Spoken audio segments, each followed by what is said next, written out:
Good day, everyone. I'm Josapat Christian F. Bor of Grade 9 St. Jerome. In this truly astonishing day, I am going to indeed show you some of the different types of bandaging techniques in such rare situations in natural calamities, such as volcanic eruptions, typhoons, and earthquakes. Now, let's finally begin. Nevertheless, before we all proceed to the main topics, let's all first learn the most basic techniques such as how to make a cravat fold. Specifically, using a triangular bandage that is particularly commonly used in emergencies in remote places when first aid is being provided. This is the most proper way of doing this said cravat fold. First and foremost, this is how you fold a cravat in your triangular bandage. First, you fold it like this.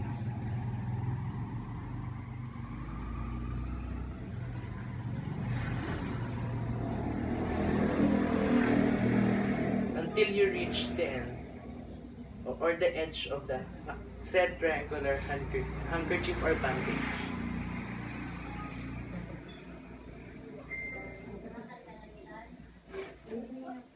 Then fold it properly.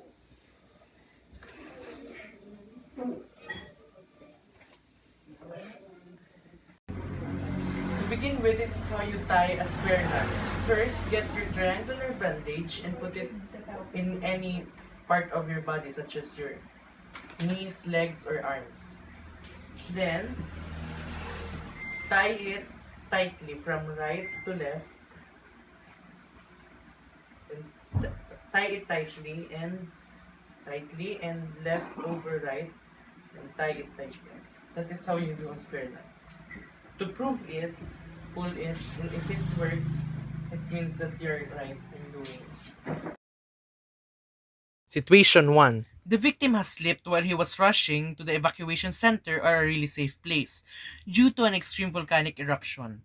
For this indeed crucial situation, the very first thing to elevate the totally yet conscious victim in an available seat such as a chair. Make sure that the said victim is comfortable sitting on it. Firstly, put a gauze pad gently in the part of the said victim's head, specifically in the part where it get wounded. Secondly, now put the one-folded cravat of the triangular bandage in the part of the where the gauze pad is definitely attached. Thirdly, properly tie it by making it a square knot. Then, make sure that it's tied gently.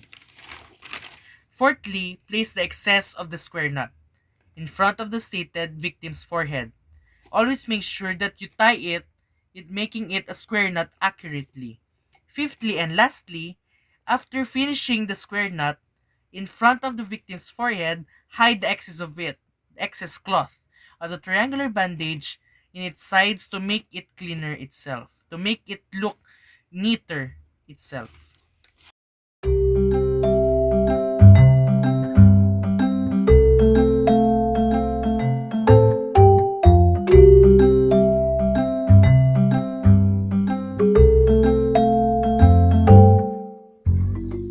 Situation 2.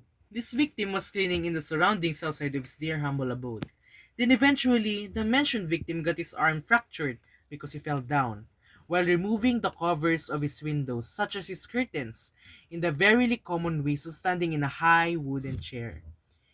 In this threatening situation, I'll be incorporating an arm sling type of bandaging technique for my first aid procedure. In precisely making it, step 1. First, place the folded vertically over. Step 2. One arm is pointed directly under the elbow of the injured arm. Step 3. Lower the ends of the base at the side of the neck using a square knot. Step 4. Make a several twists with the apex and tie it as a square knot. Lastly, step 5. In conclusion, hide the knot.